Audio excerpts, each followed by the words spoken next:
Bapak, Ibu, Saudara yang dikasihi oleh Tuhan, salam sejahtera dalam Tuhan Yesus Kristus. Mari kita merenungkan firman Tuhan dari surat Yudas. Dan untuk itu, pertama-tama saya akan membacakan terlebih dahulu ayat yang keempat. Demikian firman Tuhan. Sebab ternyata ada orang tertentu yang telah masuk menyelusup di tengah-tengah kamu, yaitu orang-orang yang telah lama ditentukan untuk dihukum.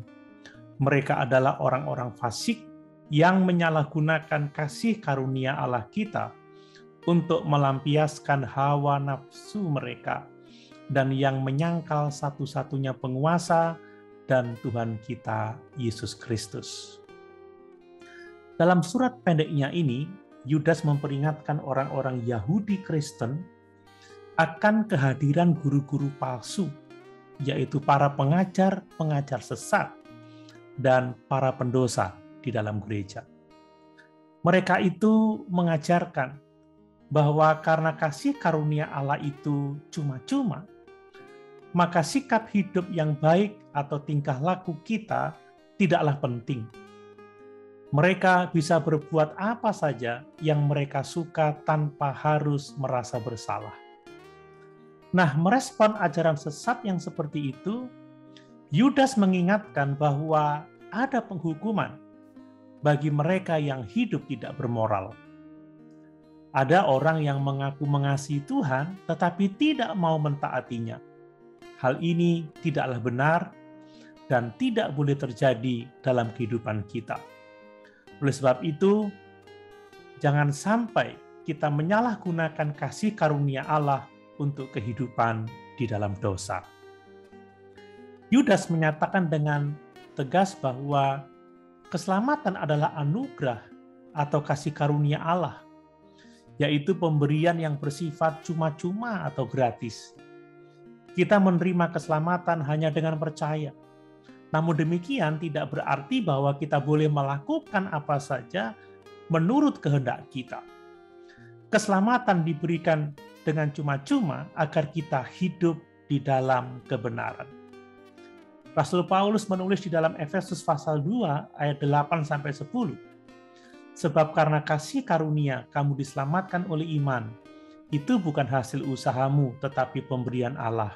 Itu bukan hasil pekerjaanmu. Jangan ada orang yang memegahkan diri.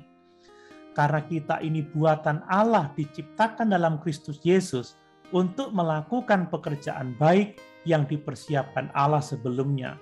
Ia mau supaya kita hidup di dalamnya.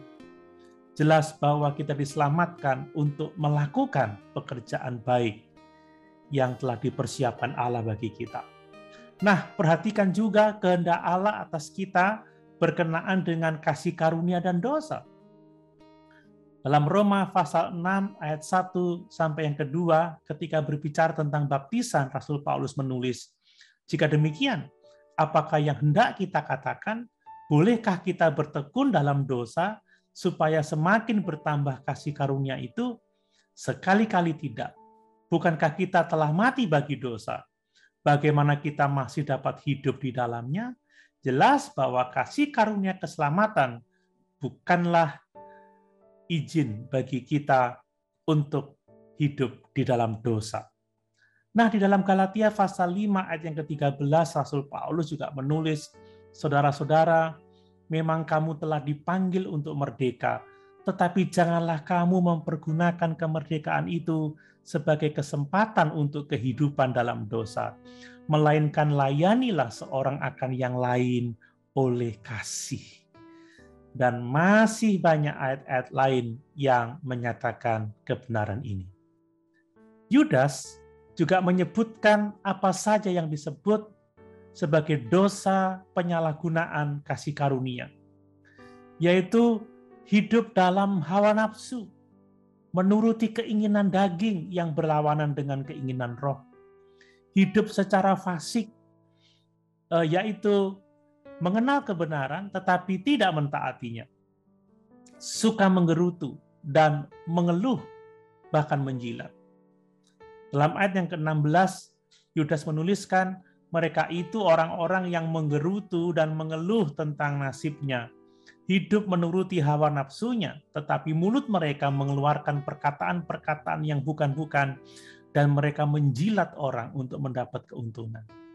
Yudas juga menyatakan tentang hukuman bagi orang-orang yang menyalahgunakan kasih karunia Allah. Mereka itu adalah orang-orang yang ditentukan untuk dihukum dan akan dihakimi. Dalam ayat 14-15 Yudas menulis juga tentang mereka. Henok, keturunan ketujuh dari Adam, telah bernubuat. Katanya, sesungguhnya Tuhan datang dengan beribu-ribu orang kudusnya, hendak menghakimi semua orang dan menjatuhkan hukuman atas orang-orang fasik karena semua perbuatan fasik yang mereka lakukan, dan karena semua kata-kata nista yang diucapkan orang-orang berdosa yang fasik itu terhadap Tuhan. Yudas memberikan contoh penghakiman Allah atas Israel yang tidak hidup dalam kebenaran. Penghakiman atas malaikat-malaikat yang tidak taat dan penghakiman atas Sodom dan Gomora. Pada ayat 5-7 dia menuliskan, tetapi sekalipun kamu telah mengetahui semuanya itu dan tidak melakukannya lagi, aku ingin mengingatkan kamu bahwa memang Tuhan menyelamatkan umat-Nya dari tanah Mesir, namun sekali lagi membinasakan mereka yang tidak percaya. Dan bahwa Ia menahan malaikat-malaikat yang tidak taat pada batas-batas kekuasaan mereka, tetapi yang meninggalkan tempat kediaman mereka dengan belenggu abadi di dalam dunia kekelaman sampai penghakiman pada hari besar. Sama seperti Sodom dan Gomora dan kota-kota sekitarnya, yang dengan cara yang sama melakukan percabulan dan mengejar kepuasan-kepuasan yang tak wajar, telah menanggung siksaan api kekal sebagai peringatan kepada semua orang. Yudas menyatakan kepada kita bahwa sebagai orang percaya, kita harus hidup benar dalam kasih karunia Allah. Hidup benar dengan membangun kehidupan yang sesuai dengan firman Allah. Hidup benar dengan berdoa senantiasa. Hidup benar dengan memelihara kekudusan dan melayani sesama. Perhatikan apa yang Yudas tulis dalam ayat 20-23. Akan tetapi kamu, saudara-saudaraku yang kekasih, bangunlah dirimu sendiri di atas dasar imanmu yang paling suci dan berdoalah dalam Roh Kudus. Peliharalah dirimu sedemikian dalam kasih Allah sambil menantikan rahmat Tuhan kita Yesus Kristus untuk hidup yang kekal. Tunjukkanlah belas kasihan kepada mereka yang ragu-ragu, selamatkanlah mereka dengan jalan merampas mereka dari api. Tetapi tunjukkanlah belas kasihan yang disertai ketakutan kepada orang-orang lain juga, dan bencilah pakaian mereka yang dicemarkan oleh keinginan-keinginan dosa. Bapak, Ibu, saudara yang dikasihi oleh Tuhan, sebagai orang yang dikaruniai keselamatan, jangan sia-siakan kasih karunia itu dengan hidup di dalam dosa. Tetapi mari kita hidup benar dalam kasih karunia Allah. Haleluya.